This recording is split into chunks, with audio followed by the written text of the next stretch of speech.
Mardi 23 décembre de la 4e semaine du temps de l'Avent.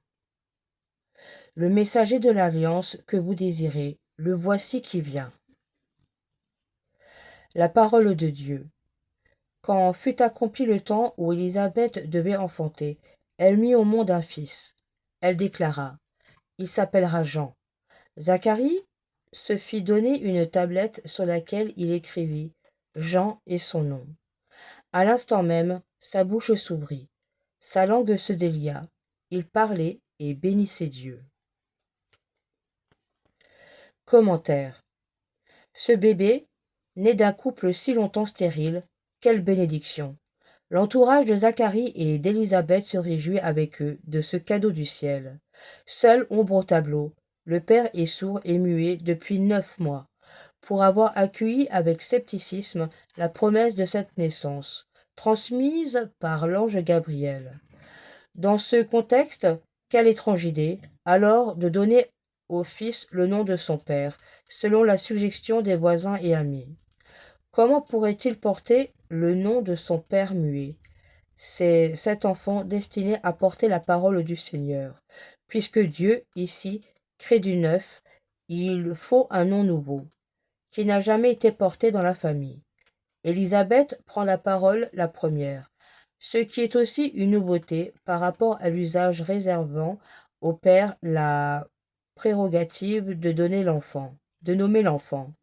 Et bientôt, Zacharie confirme par écrit ce nom, qu'il n'a pas pu entendre de la bouche de son épouse, mais que l'ange Gabriel lui avait dicté au temple.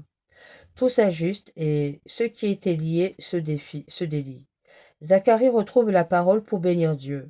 Bientôt, notre bouche s'ouvrira aussi pour chanter et proclamer, à l'unisson des anges de la crèche, la merveilleuse bénédiction qui est la naissance du Sauveur.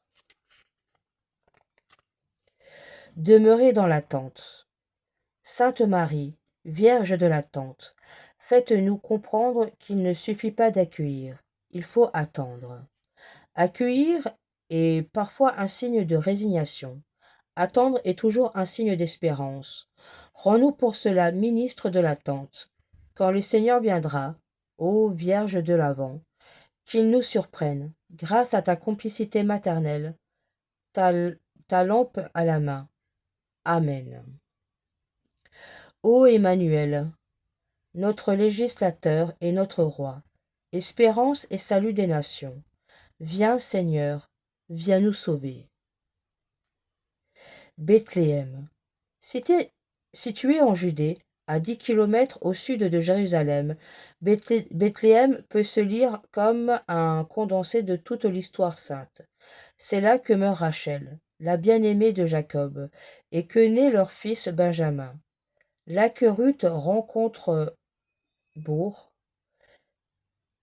là que Samuel oint le jeune David, là que le prophète Michée prédit la naissance de celui qui doit gouverner sur Israël. Personne ne s'étonne dès lors que le Messie naisse à Bethléem, mais tous seront surpris qu'il prenne les traits d'un tout petit enfant.